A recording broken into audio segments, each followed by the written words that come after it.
கர்நாடக முதலமைச்சர் சித்தராமையாவுக்கு எதிரான வீட்டுமனை முறைகேடு வழக்கில் விசாரணைக்கு உத்தரவிடப்பட்டுள்ளது.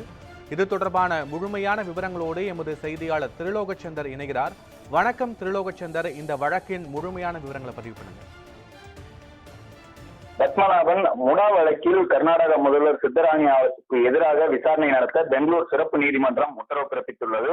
அதாவது கர்நாடக முதல்வர் சித்தராமையாவின் மனைவி பார்வதிக்கு சொந்தமான 3.9 ஏக்கர் நிலத்தை கையகப்படுத்திய மைசூர் நகர்ப்புற மேம்பாட்டுக் கழகம் அதற்கு மாற்றாக 14 வீட்டு மனைகளுக்கு வழங்கியது. கையகப்படுத்திய நிலத்தின் மதிப்பீட்டை விட ஒதுக்கப்பட்ட நிலத்தின் மதிப்பு 10 மடங்கு அதிகமாக இருந்ததால் அங்கு சர்ச்சை ஏற்பட்டுள்ளது. குறிப்பாக இதில் 3000 கோடி அளவுக்கு ஊழல் நடந்திருப்பதாக குற்றச்சாட்டு எழுந்தது. இந்த குற்றச்சாட்டு தொடர்பாக அங்குள்ள எதிர்கட்சிகள் தொடர்ந்து போராட்டங்கள் நடத்தினார்கள். அது மட்டும் இல்லாமல் சமூக ஆர்வலர்கள் இது குறித்து காவல் நிலையத்தில் புகார் அளித்திருந்தார்கள். இந்த விவகாரம் தொடர்பாக கர்நாடக ஆளுநர் தாவர்சந்த் கெலாட் இந்த வழக்கை நீங்கள் ஏன் எதிர்கொள்ளக்கூடாது என கர்நாடக முதல்வருக்கு நோட்டீஸ் அனுப்பியிருந்தார். அதனைத் தொடர்ந்து கர்நாடக முதல்வர் சித்தராமையா மீது விசாரணை நடத்த அனுமதியும் வழங்கியிருந்தார். இந்த அனுமதியை எதிர்த்து கர்நாடக முதல்வர் சித்தராமையா கர்நாடக உயர்நீதிமன்றத்தில் வழக்கு. ஆனால் நேற்று கர்நாடக உயர்நீதிமன்றம் முதல்வரின் இந்த வழக்கை தள்ளுபடி செய்தது.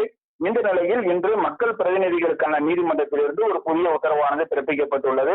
சமூக ஆர்வலர் சினேகமாயி கிருஷ்ணா என்பவர் மக்கள் பிரதிநிதிகளுக்கான சிறப்பு நீதிமன்றத்தில் இந்த ஊழல் குறித்து விசாரணை நடத்த புகார் அளித்திருந்தார். அந்த புகாரின் அடிப்படையில் கர்நாடகா லோக் ஆயுக்தாவில் தகுதியான அதிகாரி மூலமாக கர்நாடக முதல்வர் சித்தராமையாவுக்கு எதிராக விசாரணை நடத்த இந்த சிறப்பு நீதிமன்றமானது உத்தரவு பிறப்பித்திருக்கிறது.